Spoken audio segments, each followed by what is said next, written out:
Assalamualaikum warahmatullahi wabarakatuh. Jumpa lagi dari Pojok Desa membaca peluang pasar saham Bursa Efek Indonesia. Mohon maaf agak batuk ya. Kesempatan hari ini kita akan coba membandingkan persentase keuntungan dari bunga deposito dan dividen saham. Tidak semua dividen saham besar-besar, tapi ada beberapa saham yang berani memberikan dividen kepada para investornya di atas 5%. Dari gambar yang pertama ini, kalau ada perusahaan atau ada emiten saham yang berani memberikan dividen tahunannya di atas 5%, itu artinya sudah lebih besar dari deposito perbankan dalam negeri. Dan daftar yang Anda lihat di depan ini adalah saya ambil dari kontan.co.id yang dirilis pada tanggal 6 bulan Mei tahun 2021. Bunga deposito tertinggi masih dimiliki oleh Bank Bukopin, berikutnya Bank Mayora, Bank Standard Chartered, Bank UEB dan seterusnya. Itu yang 4% atau hampir mendekati 5%. Ini belum dipotong administrasi dan pajak.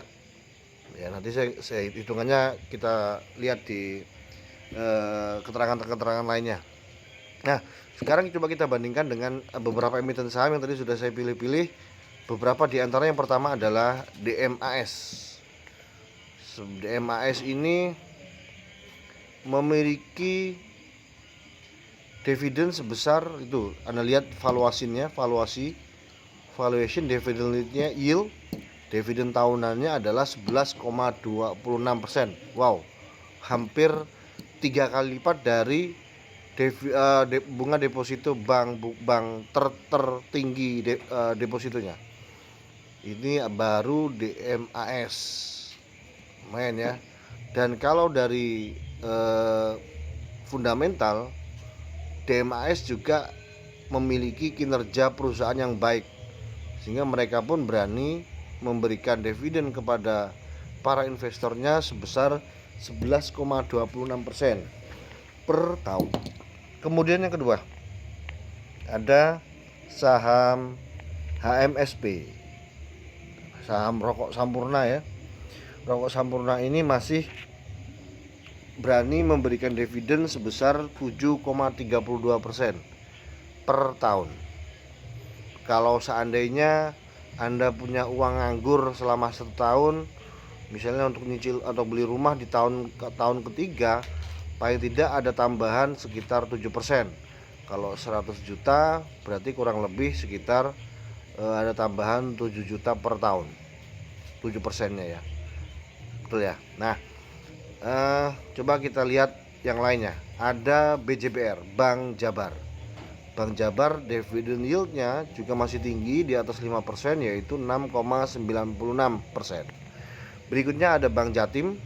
Nah, ini bank kebanggaan warga Jawa Timur, termasuk saya. Ada dividend yieldnya 6,39. Mungkin ada deposito, tapi tetap saja depositonya tidak besar-besar. Nah, menariknya adalah kalau kita investasi di pasar saham, kemudian memilih perusahaan-perusahaan yang membagikan dividen besar-besar kayak gini, itu baru satu keuntungan yang mungkin kita dapat. Ada potensi keuntungan lain yang bisa kita dapat apabila saat kita beli, kita mendapatkan harga termurah. Misalnya saja apa? Sekarang harga 765. Andai saja, ini berandai ya, karena harganya ini masih terus turun. Bukan yang HMSP aja, HMSP sebagai contoh. Nah, HMSP ini harganya 995, ini potensinya masih terus turun ini. Andai saja, ini berandai, kita punya harga di 500 perak per lembar, maka kita pada tahun pertama pada ini misalnya gini, 500 ribu perak itu bulan Desember 2020. Nah, Kemudian bulan Desember ini HMSP bagi dividen. Berarti dengan uang 100 juta Anda sudah mengantongi sebesar 7 juta rupiah kurang lebih. Itu kalau nilai investasi Anda dengan memiliki sahamnya waktu harga 500 di tahun ini sudah naik 50%. Itulah yang dinamakan keuntungan kedua dari menabung di emiten saham. Artinya berapa? Artinya kita mendapatkan keuntungan 50% dari capital gain, ya. Dua keuntungan langsung, pertama adalah dividen, yang kedua adalah capital gain dari harga saham.